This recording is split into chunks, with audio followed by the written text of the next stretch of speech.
नमस्कार, दैनिक शिव टाइम में आप सबका स्वागत है। मैं रश्मि शर्मा, कैमरामैन शुभम भगत के साथ। सबसे पहले एक तस्वीर दिखाएंगे आपको अपनी जनता। इस समय जितने भी हमारे दैनिक शिव टाइम के व्यूअर्स हैं, हम उनसे निवेदन करते हैं, शुरू से ही कहेंगे, निवेदन करेंगे कि इस वीडियो को ज़्यादा से ज़्यादा शेयर कीजिए, क्योंकि ये सवाल है माता पिता का। कहीं ना कहीं माता पिता के जो जिनकी औलाद होती है, जिनको खून पसीने से वो सींचते हैं, अगर ज़रा भी उनको खरोच आ जाती है तो माँ बाप का दिल दहल जाता है। और एक 30 वर्षीय बेटा जो माता पिता का जिसका नाम साजिद इकबाल है, ये फ़ोटो दिखाना चाहेंगे आप, अपने कैमरामैन से कहेंगे। ये व्यक्ति आज लगभग 1 महीना से ऊपर हो गया है, कोई भी अता पता नहीं है, कोई खैर खबर नहीं है। पूरी कहानी बताएंगे, जानेंगे इनके माता पिता से आखिर किन परिस्थितियों में ये घर से गया और अभी तक इसका कोई भी अता पता नहीं लगा। खुद सोच सकते हैं कि माता पिता के दिल पर क्या बीत रहेगी उस समय। इस वीडियो को जो भी कोई देख रहे हैं, फिर से हम कहना चाहेंगे इस वीडियो को ज़्यादा से ज़्यादा शेयर कीजिए, ताकि जहाँ कहीं भी ये साजिद हों, हम तो यही प्रार्थना करते हैं सबसे पहले कि जहाँ भी हो ये सही सलामत हो और अपने माता पिता तक सही सलामत ही पहुँचे। फिर भी कहीं ना कहीं मन में आशंका होती है, माँ बाप है, पल पल एक एक समय किस तरह से बीत रहा होगा, ये आप भी जान सकते हैं, हम भी जान सकते हैं। इस समय उनके माता जी हमारे साथ हैं, साजिद इकबाल की। इनसे जानते आखिर क्या माजरा हुआ, क्या पूरा किस्सा था, कहाँ था साजिद और किन हालातों में वो घर से निकला। जी आंटी जी, क्या कहना चाहेंगे? साजिद किस दिन गया, कब गया, क्या हुआ, कुछ झगड़ा हुआ, कुछ हुआ, ऐसा कुछ हुआ? नहीं बेटा, कुछ नहीं, झगड़ा उगड़ा कुछ नहीं हुआ। अच्छी तरीके से आया, मेरे से चाय शाय मांगी, मैंने चाय शाय भी दी, फिर बैठा अच्छी तरीके से। फिर 5-10 मिनट हो गए तो नीचे कमरे में चले गया। तो फिर ये कब की बात आंटी? ये बेटा 8 मई की बात है। रमज़ान शरीफ के दौरान? जी हाँ, रमज़ान 8 तारीख शनिचरवार को। तो अच्छी तरीके से मैंने रोटी शोटी दी, चाय शाय दी फर्स्ट क्लास तरीके से। तो फिर नीचे चला गया। तो मैं इन्ना चिर उठी तो मैंने बनाने लगी रोटी दिन के लिए, रोज़े थे उसके लिए बनाने लगी रोटी। मैं ऊपर वाले कमरे में थी, वो उधर थी। तो 5-10 मिनट हुए, मैं आवाज़ें मारने लगी। मैं कहा साजिद साहब। तो देखती हूँ वहाँ कमरे में है ही नहीं है। मैंने सोचा इधर ही किधर होगा, शाम ही जाता होगा, आप इतनी देर के बाद आया है, चलो 200 से गया होगा। देखते देखते बेटा शाम को देखा, शाम हो गई तो वो कहीं नहीं, उसका पता चला। वो दिन तो आज दिन नहीं सदा। आपने पुलिस में एफआईआर करवाई? जी हाँ, एफआईआर करवाई? जी हाँ। आज महीने से ऊपर हो गया, आज महीना तो समझो 6 दिन हो गए, जुमा है ना। जी हाँ, 6 दिन हो गए, एक जुमा और 6 दिन हो गए बेटा, 1 महीना और 6 दिन हो आपने गया। पुलिस स्टेशन में जाके पूछा कि आखिर क्यों, कोई पता चला या उसके पास कोई फ़ोन था? हाँ बेटा, नहीं फ़ोन भी नहीं था। पुलिस वाले यही कहते हैं जी, हमने अपने से बड़ी हम कोशिश कर रहे हैं, और रात दिन ना हमें दिन का पता है ना रात का पता है। पुलिस वाले कहते हैं इसके पास ना कार्ड था, आइडेंटिटी कार्ड नहीं था, इसके पास फ़ोन भी नहीं है, तो हम कैसे इसको पकड़े, हम कैसे इसे मतलब ट्रेस करें। अब हम ही खुद दौड़े हैं, कभी किधर जा रहे हैं। अच्छा, उधर कल गए थे, उधर रेलवे स्टेशन भी गए थे, वो कहते हैं जी हम पैसों के बगैर सख्ती है बड़ी, यहाँ नहीं चढ़ने देते। बसों से भी पता कर रहे हैं। 8 तारीख को सख्ती थी लॉकडाउन, उस दिन 10 बजे तक था मेरे ख्याल बिना में। आइडेंटिटी कार्ड के, बिना आइडेंटिटी प्रूफ के और बिना टेस्टिंग के जाने आने नहीं देते? नहीं देते। तो फिर आपने अपने रिश्तेदार जहाँ जहाँ पर है, जहाँ जहाँ आपके रिलेटिव्स रहते हैं, वहाँ पता किया? सारी जगह पता किया हमने, हर जगह पता किया, सारी जगह। फिर दूसरी तरफ से हम कहते हैं गाड़ी वालों ने भी नहीं जाने दिया। उड़ कर तो नहीं ना वो गया, 10 बजे तक लॉकडाउन, 10 बजे खोल बंद हो जाता था। हो सकता कहीं ऐसा ना हो, कहीं पुलिस वालों ने किधर अंदर मत रखा होगा, किधर अंदर मत डाला होगा, कि उनके पास मत था, आइडेंटिटी कार्ड नहीं था, पैसे नहीं थे, कुछ नहीं थे। हो सकता पकड़ा होगा, तो कहीं अंदर मत होगा। कुछ समझ नहीं आ रही है कहाँ है, किधर है। हर जगह पता कर रहे हैं, दौड़ रहे हैं, कहीं पता चल नहीं, कुछ नहीं चल रहा पता। महीने से लगा था, 1 महीना तो 6 दिन हो गए, बिल्कुल पता नहीं चला? बिल्कुल नहीं पता चला। और लगातार हम पता कर रहे हैं, लगातार बिल्कुल बैठ रहे हैं। कल भी गए थे, आज भी। वो दूसरा बेटा है एक, वो बेचारा जा रहा है, पता कर रहा है, कहीं पता कुछ नहीं चल रहा है, कहीं पता नहीं चल रहा है। परेशानी का आलम है, माँ है गमज़दा इस समय परेशानी में, असमंजस की स्थिति है कि कहाँ है, किस हालात में है, ठीक भी है नहीं भी। जिस तरह से उन्होंने कहा, मैं भी उसके पास कोई आई कार्ड नहीं था, कोई पैसेज नहीं था, और साथ ही साथ लॉकडाउन की ड्यूरिंग लॉकडाउन वो घर से निकला है। तो आप खुद जान सकते हैं कि गाड़ियाँ भी जो जाती हैं रोड के ऊपर, उनके पास भी कोई ना कोई ऑथेंटिकेट कार्ड होता था, तभी उनको अनुमति दी जाती है। पर इस समय सवाल ये है कि कहाँ गया आखिर साजिद, गया कहाँ? और लगातार हम वही कह रहे हैं, और साथ ही साथ यही परेशानी है कि अगर मे भी उनके पास फ़ोन होता ट्रेस भी हो जाता। पर ये आज वीडियो हमारा दिखाने का यही तात्पर्य था कि जो हमने वीडियो आपको शुरू में ये फ़ोटोग्राफ बताई है साजिद इकबाल की, फिर से बताना चाहेंगे, इसको ज़्यादा से ज़्यादा शेयर कीजिए। मे भी अगर किसी के पास हो किसी तरह से, या पुलिस कस्टडी में हो, कहीं भी हो, कम से अगर इन जिन तक ये वीडियो पहुंचेगी, ज़रूर कहीं ना कहीं ये यानी कि एक महत्वपूर्ण पहलू सामने बनकर आएगा। अगर कहीं भी साजिद हो, किसी के पास भी हो, हालात कैसे भी, हम तो यही प्रार्थना करते हैं जहाँ पे भी हो साजिद ठीक हो, क्योंकि कहीं ना कहीं माँ बाप के बुढ़ापे की सहारा उनकी औलाद होती, चाहे वो बेटा हो चाहे बेटी हो। अगर इस तरह से शुरू से ही हमने कहा ज़रा भी खरोंच आ जाती है तो कहीं ना कहीं माँ बाप का दिल दहल जाता है। आज 1 महीना 6 दिन हो गए लगातार, और आप खुद समझ सकते हैं माता पिता का क्या हाल होगा। हम साजिद भी, अगर कहीं ना कहीं साजिद तक भी हमारी आवाज़ पहुंचती होगी, हम यही उससे रिक्वेस्ट करेंगे कुछ भी हो अपने घर वापस आ जाए। आंटी, कोई घर में लड़ाई झगड़ा कोई इस तरह की? कुछ नहीं, वो लड़ाई करने वाला था ही नहीं, वो इतना शरीफ बच्चा था, बहुत अच्छा बच्चा। आज इतनी ज़िंदगी इसकी होगी, कभी किसी के साथ बुरा नहीं। शादी हुई थी नहीं? ऐसी बात की थी हमने, पर वो अच्छे नहीं निकले। बात की थी, वो नहीं अच्छे निकले। शादी नहीं हुई थी? ना ना ना, शादी नहीं हुई थी। बात की थी पर शादी नहीं हुई थी। क्या कहना चाहेंगे जो भी इस समय जनता हमें देख रही है, आंटी जी, आपके माध्यम, एक माँ हो आप, एक माँ के दिल की बात, जो भी इस समय हमारे व्यूवर्स देख रहे हैं दैनिक शिफ्ट टाइम, वो समझ सकते हैं माँ का दर्द क्या है। आप हमारी जनता से क्या कहना चाहेंगे?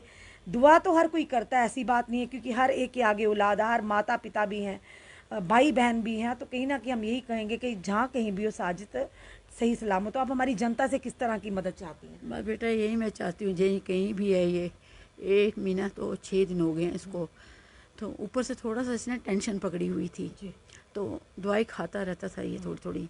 दवाई किस चीज़ की खाता था? ये थोड़ा बेटा इसने टेंशन पड़ी, पहलवानी करता था। अच्छा, ठीक है। पहलवानी भी करता था, बड़ा मेहनती लड़का है, रेडी भी लगाता था, पहलवानी भी। कुछ इसको बड़ा शौक था, मैं जाऊंगा बाहर खेलने के लिए, रैक्सिंग करने के लिए। फिर उसमें कुछ पता नहीं क्या डंड कम हो गए, क्या हो गए, ये था टेस्ट इसका हुआ था, उसमें रह गया। फिर इसने पकड़ी टेंशन, थोड़ी दवाई वगैरह खाता, उसी की दवाई की वजह से हमने इसको उधर भेजा था।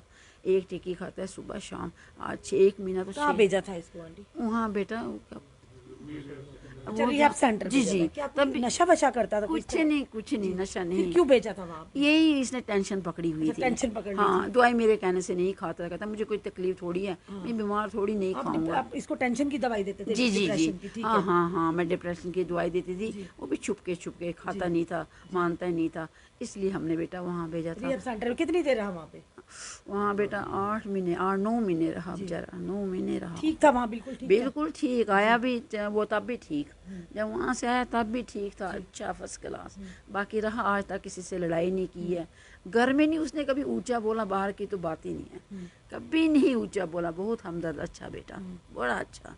यहाँ यही है, मेरी यही है, जहाँ कहीं है, कहीं आपको लोगों को मिले, मेहरबानी करके, बस यही है कि हमें यही मिलना चाहिए, है ना, यही बस, इसी की परेशानी। माँ गुहार लगा रही है, आपसे इतनी मदद चाहते हैं आप, जितने भी इस समय हमारे दैनिक शिफ्ट टाइम के व्यूवर्स, इस वीडियो को ज़्यादा से ज़्यादा शेयर कीजिए, क्योंकि कोशिश करने वालों की कभी हार नहीं। मे भी आपकी छोटी सी कोशिश इस माँ के चेहरे की खुशी वापस ला दे। हम आपसे यही प्रार्थना करते हैं, इस वीडियो को ज़्यादा से ज़्यादा शेयर कीजिए। साजिद इकबाल जो 30 वर्षीय, जिस तरह से उन्होंने कहा कि वो पहलवानी भी करता था, रेडी भी लगाता था, मेहनती बच्चा था, आखिर क्या उसके दिमाग में आया कि जिस तरह से उन्होंने कहा कि बाहर जाना था, किसी कारण वो नहीं जा पाया और उसके दिमाग में टेंशन हुई, जिसके चलते इनको मेडिसिन देनी, पर मेडिसिन नहीं खाता था, जिसके चलते उनको रिहेबिलिटेशन सेंटर भेजना पड़ा। 8-9 महीने वहाँ रहा, उसके बाद घर बिल्कुल ठीक तरह से आया, और आते ही वो चला गया कहीं बाहर। क्या सोच कर गया ये हम भी नहीं जानते, ना ही उसके माता पिता जानते। पर अपने बच्चे, जितने भी इसे में व्यूवर देखना, अपनी युवा पीढ़ी से यही निवेदन करते हैं कि माता पिता की कमर को मत तोड़िए। माता पिता जिन्होंने आपको खून पसीने से सींचा, यहाँ तक लाया, पर कोई भी अगर टेंशन है आप माता पिता से शेयर कीजिए, पर इस तरह से बुढ़ापे की लाठी यानी सहारा ना उनसे तोड़िए, ताकि वो जीते जी ही मर जाए। ये गलत बात है। कोई भी, ये हम साजिद की बात नहीं करें, और लोग भी जितने भी हमें इस समय देख रहे हैं, युवा देख रहे हैं, युवतियां देख रहे हैं, इस तरह का कदम कतई नहीं उठाइए। चलिए, हमारे साथ सोशल एक्टिविस्ट जुड़े हैं, साजिद आसिफ खान जी, इनसे भी जानते हैं ये क्या कहना चाहेंगे। आसिफ, आप क्या कहना चाहोगे? मैं ये कहना चाहूँगा मैम, जो साजिद इकबाल हैं, इनको 1 महीना और 6 दिन हो गए यहाँ से गए हुए। एक बच्चे का दर्द तो एक माँ बाप ही समझ सकते हैं, दूसरे किसी को तो कोई तकलीफ़ हो, कोई परेशानी नहीं होती है। तो मेरी यही गुजारिश है तमाम जो भी आपके माध्यम से जितनी भी दुनिया आपका चैनल पूरे हिंदुस्तान में देखा जाता है, तो मेरी यही गुजारिश रहेगी कि जो भी साजिद इकबाल को कहीं किसी को भी साजिद इकबाल नज़र आएगा तो साजिद इकबाल को वहाँ से यहाँ घर पहुँचाने तक हम उसको 50,000 रुपये इनाम देंगे, साथ में उसका जो भी वहाँ से यहाँ लाने का खर्चा होगा वो भी हम देंगे। ठीक है, तो इसलिए मेरी तमाम लोगों से यही गुजारिश होगी कि जो भी किसी को भी ये नज़र आता है कहीं पे भी, इसकी फ़ोटो भी हमने दिखाई है, तो कॉन्टैक्ट नंबर भी हमने दिया हुआ है, तो किसी को भी कहीं पे भी नज़र आता है तो हमारी तरफ से उसको 50,000 रुपये इनाम होगा। आसिफ जी आप अपना कॉन्टैक्ट नंबर दे दीजिए। जी, मेरा कॉन्टैक्ट नंबर रहेगा 7051075418। मैं फिर एक बार दोबारा दोहराता हूँ, 7051075418।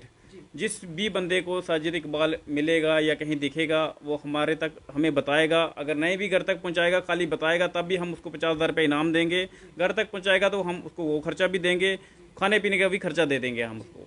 चलिए धन्यवाद आसिफ जी। दर्शकों फिर से हम बताना चाहेंगे परिवार वालों की तरफ से, परिवार की तरफ से, और जिस तरह आसिफ खान जो सोशल एक्टिविस्ट उन्होंने कहा कि 50,000 रुपये की घोषणा की है, अगर कोई व्यक्ति भी इसके व्यय बोर्ड के यानी कि आसिफ इकबाल यानी कि साजिद इकबाल के बारे में कोई जानकारी देगा या जहाँ पर भी इसकी कोई जानकारी हो वो इन तक पहुँचाएगा, और साथ ही साथ उन्होंने कहा कि उनको आने जाने का किराया यानी कि उनको आने जाने का खर्चा भी देंगे, और साथ ही साथ 50,000 रुपया बतौर इनाम भी उस व्यक्ति को दिया जाएगा जो भी इसकी जानकारी या उस साजिद इकबाल को घर तक लाकर वो छोड़ेंगे, उनको आने जाने का खर्चा, खाने पीने का सब जिम्मेदारी उठाएंगे, पर साथ ही साथ 50,000 रुपये का इनाम भी यानी कि इनाम के तौर पर बतौर इनाम उनको दिया जाएगा जो साजिद इकबाल की जानकारी या साजिद इकबाल को सही सलामत उनके घर तक पहुंचाएगा।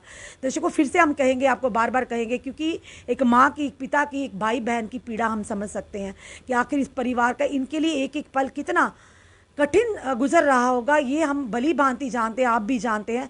और जब भी इस तरह की कोई भी स्टोरी हमारे सामने आती है हम भी परेशान होते हैं और शुरू से ही ये निवेदन करते हैं और रिक्वेस्ट करते हैं अपनी जनता से कि इस वीडियो को ज़्यादा शेयर कीजिए, और साथ ही साथ ये प्रार्थना भी करते हैं, ये दुआ भी करते हैं कि साजिद इकबाल जहाँ कहीं भी हो सही सलामत हो।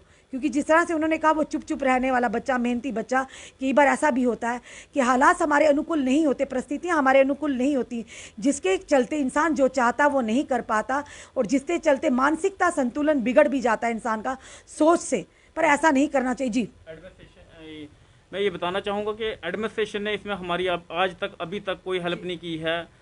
इनके मम्मी पापा दोनों जा रहे हैं, भाई जा रहा है, इनकी पुलिस के पास बहुत बार बिल्कुल पुलिस ये कह रही है जी हम इस टाइम कोरोना चल रहा है, हमारे पास टाइम नहीं है, हमारा काम है रिपोर्ट भेजना, हमने भेज दी है सब जगह पे। पर पुलिस के माध्यम से फोटो सर्कुलेट तो हो सकता है ना, वो तो हो सकता है, वो करेंगे नहीं करेंगे ना, वो करेंगे नहीं, हो तो सकता है वो करेंगे नहीं। साफ तौर पर इनका कहना कि एडमिनिस्ट्रेशन की तरफ से यानी पुलिस डिपार्टमेंट की तरफ से हमें कोई भी अभी तक राहत नहीं मिली, ना ही हमें कोई सहयोग मिला है।